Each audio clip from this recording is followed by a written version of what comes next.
आनंद धाम की ओर धर्म प्रसंग में महापुरुष स्वामी शिवानंद जी महाराज अध्याय 16 पृष्ठ संख्या 64 देवघर जनवरी 1926।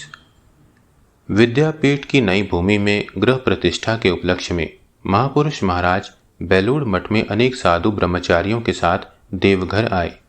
उनके शुभागमन के कारण वहां पर नित्य आनंदोत्सव हुआ करता था।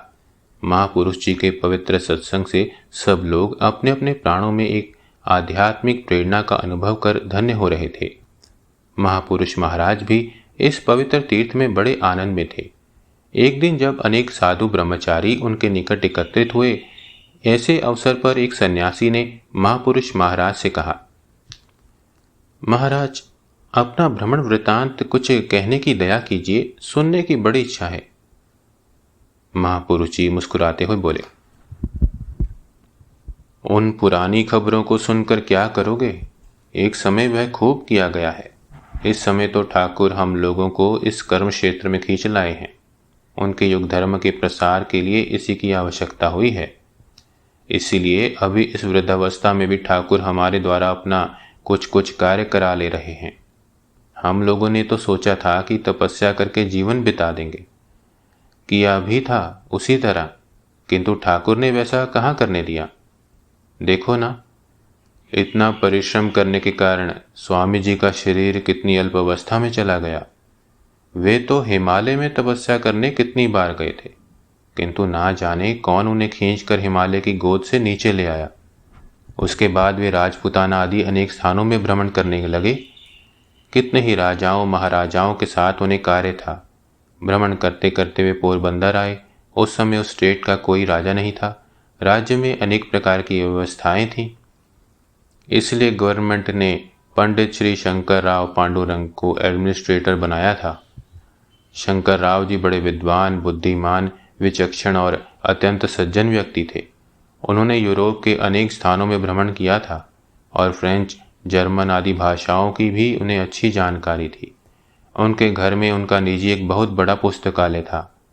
वे स्वयं भी खूब पढ़ा लिखा करते थे। उनके पुस्तकालय को देखकर स्वामी जी आकर्षित हो गए। वार्तालाप के प्रसंग में स्वामी जी ने शंकर राव जी से अपनी इच्छा प्रकट की, जिसे सुनकर वे बड़ी प्रसन्नतापूर्वक बोले, आप जब तक चाहें यहाँ रहकर पढ़ें। तब स्वामी जी कुछ दिन वहाँ रह गए। शंकर राव जी संस्कृत बड़ी अच्छी तरह जानते थे। एक दिन उन्होंने स्वामी जी से कहा, देखिए स्वामी जी, पहले शास्त्र आदि पढ़कर मन में होता था कि इनके भीतर कुछ भी सत्य नहीं है। ये सब शास्त्रकारों के मस्तिष्क की कोरी कल्पनाएं हैं। जिन्हें जैसी इच्छा हुई वे वैसा ही लिख गए।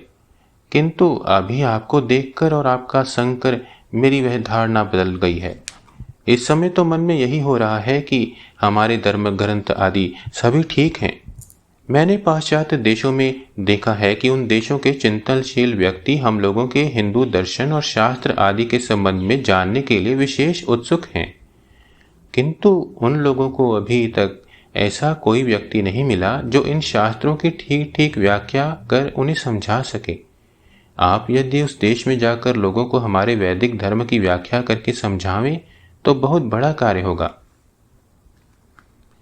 यह देखो किस प्रकार श्री ठाकुर के कार्य की सूचना होती है। यह सुनकर स्वामी जी बोले, यह तो अच्छा है। मैं ठहरा सन्यासी, मेरे लिए यह देश और वह देश क्या, आवश्यकता पड़ने पर जाऊंगा। तब शंकर राव जी ने कहा, उस देश में अभिजात संप्रदाय के साथ मेलजोल करने के लिए फ्रेंच भाषा जानने की आवश्यकता है। आप फ्रेंच सीखिए, मैं आपको सिखलाऊंगा। तब स्वामी जी ने अच्छी तरह फ्रेंच भाषा सीख ली। मैं उस समय आलम बाजार मठ में रहता था। स्वामी जी का उसके पहले लगभग 2 वर्ष तक कोई पता ना था। वे कहाँ हैं यह कोई नहीं जानता था। वे आलम बाजार मठ को भी इस बीच कभी देख नहीं गए। अचानक एक दिन 4 पन्नों की एक लंबी चिट्ठी आई।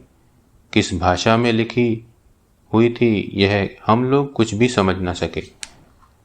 शशि महाराज और शारदा यानी त्रिगुणातीत नंद साधारण फ्रेंच जानते थे। वे दोनों उसे बहुत देर तक उलट पुलट कर बोले, यह तो नरेंद्र की चिट्ठी मालूम होती है, फ्रेंच भाषा में लिखी है। तब उस चिट्ठी को लेकर कलकत्ता में अघोर चटर्जी के पास जाना पड़ा। वे हैदराबाद स्टेट कॉलेज के प्राचार्य थे, खूब अच्छी फ्रेंच जानते थे। उन्होंने उस पत्र को पढ़कर हम लोगों को बंगला में समझा दिया।